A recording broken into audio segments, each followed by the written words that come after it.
اليوم مع مراجعة شيفروليه ترافرس 2024. هذا الشيفروليه ترافرس عنده هاي الإنارة ال LED، أيضا هذا البلاجيكتور، أيضا بها اللحية الأمامية أو الدعامية الخلفية جوا.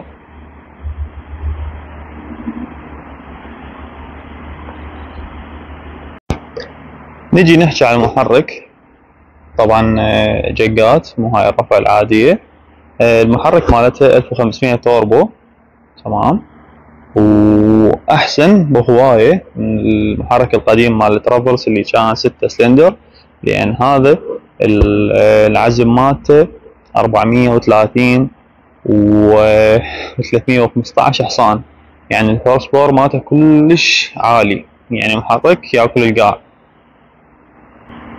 بالنسبة للجير الموجود على هاي السيارة فهو جير من 8 سرعات او 8 نمر، تمام، يعني السلاسة بالقيادة كلش مرتبة. نجي على ظهر السيارة، فالليدات التصميم كلش حلو.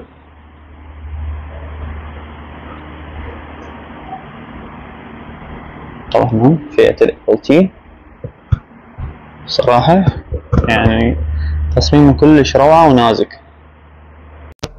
نجي على الداخل مال السيارة، صراحة يعني تغيرت العدادات بشكل كلش مرتب، تمام، الشاشة عالطول كلش مرتبة، والأوبشنات اللي بيها أيضا كلش حلوة. وأيضا هنا التحكم مال التبريد، يعني شي كلش روعة. وهاي أيضا بالصيانات نعطيك الضغط مال الإطارات. هنا أيضا البريك الأمامي جد النسبة مالته، البريك الخلفي جد النسبة مالته، عمر الدهن، عمر فلتر الشوتة، كل هاي التفاصيل ينطيك إياها بأعمار، يعني خلينا نقول بتفاصيل حقيقية. هذا تصميم السيارة من الخلف، تمام، هيك راح تكون يعني حوض كلش واسع، تمام. بالنسبة للمقاعد الخلفية مكان كلش زين، وفراغ بين المقعدين يمر على الصف الثالث، تمام، يعني أيضا مساحة حلوة، بالإضافة إلى مساحة الصندوق. يعني صراحة سيارة 7 راكب، فئة كلش حلوة وجميلة.